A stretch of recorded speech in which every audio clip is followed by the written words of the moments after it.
Good morning class 8। अब तक हम लोगों ने क्लोजर प्रॉपर्टी और कॉम्यूटेटिव प्रॉपर्टी डिस्कस कर लिया है, होल नंबर्स के लिए, इंटीजर्स के लिए और रेशनल नंबर्स के लिए।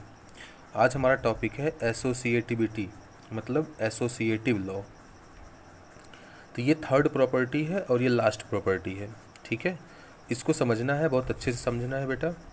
एसोसिएटिविटी का मैं सीधा सा एक एग्जाम्पल के थ्रू आपको बताता हूँ, पहले इसको एक ऑरली समझ लो। मेरे पास 3 होल नंबर्स हैं अगर, तो मैं अगर ऐसे लिख रहा हूँ a प्लस बी प्लस सी, ये a जो है एक होल नंबर है, b भी एक होल नंबर है और c भी एक होल नंबर है। तो मैंने क्या किया, इस बार पहली बार मैंने b और c को ब्रैकेट के अंदर कर दिया, ठीक। और हालांकि तीनों प्लस ही हो रहे हैं, लेकिन b और c पहले प्लस होंगे बिकॉज ये ब्रैकेट में है। अब मैं क्या करूँगा, मैं b और c को अब दोबारा ब्रैकेट में नहीं रखूँगा, ठीक है। अब ये दोबारा ब्रैकेट के अंदर b और c एक साथ नहीं आएंगे, तो फिर बचे हुए लोग आएंगे कैसे। अगर मैं b को बाहर कर लेता हूँ b प्लस, तो अब दो लोग कौन बचे, a और c, तो उन दोनों को मैं ब्रैकेट में लिख दूंगा a प्लस सी, ठीक है। बिकॉज एक बार b और c अंदर आ चुके थे, अब a और c अंदर आए हैं। अब एक तरीका और है हमारे पास, इस बार मैं c को बाहर रखता हूँ, तो c को बाहर रख दिया तो बचे a और b, तो c plus a plus B. देखो यहाँ ब्रैकेट में है b प्लस सी, यहाँ ब्रैकेट में है a प्लस सी, यहाँ ब्रैकेट में है a प्लस बी। तो तीनों के तीनों क्या हैं, डिफरेंट हैं, है ना। तीनों की तीनों डिफरेंट हैं। तो बेटा अगर कोई भी प्रॉपर्टी, चाहे वो एडिशन के लिए हो, अगर एडिशन के लिए हम लोग देखेंगे तो यहाँ plus plus plus plus plus plus लगेगा। अगर हम लोग सब्ट्रैक्शन के लिए देखेंगे तो यहाँ माइनस माइनस, यहाँ भी माइनस माइनस और यहाँ भी माइनस माइनस लगेगा। और अगर मल्टीप्लिकेशन के लिए देखेंगे तो यहाँ इंटू, यहाँ भी इंटू, यहाँ इंटू, यहाँ इंटू, मतलब जहाँ भी प्लस प्लस है वहाँ मल्टीप्लाई हो जाएगा।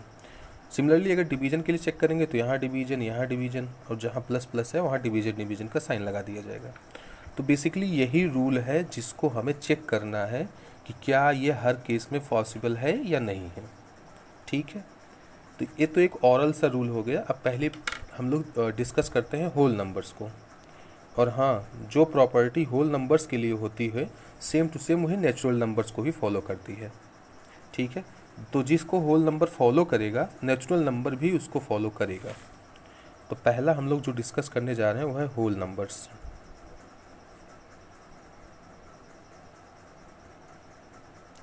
और होल नंबर से पहली चीज़ क्या होती है, एडिशन। तो हम लोग एडिशन को चेक करेंगे कि क्या एसोसिएटिव लॉ फॉलो होता है कि नहीं होता है। तो एडिशन होने के लिए सबसे पहले हमें रूल चाहिए होता है, तो हम रूल लिख रहे हैं a plus B plus C is equals to B plus A plus C is equals to सी प्लस ए प्लस बी। ये तो हमारे लिए फॉर्मूला है। अब मैं ए, बी और सी को कुछ एज्यूम करता हूँ और तीनों के तीनों क्या होने चाहिए, होल नंबर होने चाहिए। चलो ए को 1 मान लिया, बी को 2 एंड सी को 3 मान लिया। अब इसमें पुट कर देता हूँ इस फॉर्मूला में। तो a मतलब 1 प्लस 2 प्लस 3, जहाँ b है वहाँ 2, वहाँ जहाँ c है वहाँ 3। अब यहाँ रखते हैं b, तो यहाँ पे लिखूँगा 2 प्लस 1 प्लस 3, है ना। a की जगह 1 और c की जगह 3 इज इक्वल्स टू c मतलब 3 प्लस a प्लस b मतलब 1 प्लस 2, ठीक है। तो हमें ऐड करना है, तो सबसे पहले ब्रैकेट के अंदर जो होता है उसको ऐड किया जाता है। तो 2 प्लस 3 क्या होता है, 5। तो यहाँ 5 प्लस यहाँ 1 बाहर था is equals to 2 plus 1 plus 3, तो ये हो जाएगा 4 is equals to 3 plus 1 plus 2 क्या होगा, 3 होगा, ठीक है। अब 1 बाय 1 सबको ऐड करता हूँ, 1 plus 5 6 is equals to 2 plus 4 6 is equals to 3 plus 3 6। तो बेटा तीनों ही केस में मुझे 6 6 6 मिल रहा है। तो इसका क्या मतलब, ये सेटिस्फाइड हो रहा है, तो इसका मतलब ये रूल भी सेटिस्फाइड है, ठीक। तो हम लोग क्या बोलेंगे कि addition of whole number follow associativity law. ठीक है, तो हम लोग क्या लिख सकते हैं बेटा, addition of whole number follow associative law. ठीक, नेक्स्ट हेडिंग है सब्ट्रैक्शन। अब मुझे चेक करना है कि होल नंबर्स का सब्ट्रैक्शन जो होता है वो फॉलो करता भी है कि नहीं करता है। तो फार्मूला बनाते हैं बेटा हम लोग, a माइनस ब्रैकेट में b minus C is equals to, अब ये सब्ट्रैक्शन है तो प्लस की जगह मैं माइनस रखूँगा। अब मैं किसी को बाहर रख लेता हूँ, मैं चलो b को बाहर कर लेता हूँ, b माइनस, ठीक, a माइनस सी। फिर मैं क्या करता हूँ, इस बार c को बाहर कर लेता हूँ, c minus a minus b। ठीक है, तो इस रूल को चेक करते हैं कि क्या ये सही है कि नहीं है। चलो a को मैं मानता हूँ 5, कुछ भी मान सकते, होल नंबर होनी चाहिए बस। b को मानता हूँ 3, c को मानता हूँ 4, कुछ भी मान लो रैंडमली। तो पुट करते हैं वैल्यू, a की जगह मैं यहाँ पे 5 माइनस, b की जगह 4 माइनस, c की जगह यहाँ पे 3 होगा, b की जगह 3 minus 4 is equals to, b मतलब 3 माइनस a मतलब 5 minus 4 is equals to c means 4 minus 5 minus 3। ठीक है, मैंने सारी वैल्यूज को पुट कर दिया। अब देखते हैं वन बाय वन, पहले ब्रैकेट के अंदर वाले को सॉल्व करो। 5 माइनस 3 माइनस 4 होता है -1, तो यहाँ पे आ जाएगा -1 is equals to 3 minus 5 minus 4 होता है 1, तो यहाँ पे आ जाएगा 1 is equals to 4 minus 5 minus 3 होता है 2, तो यहाँ पे आ जाएगा 2।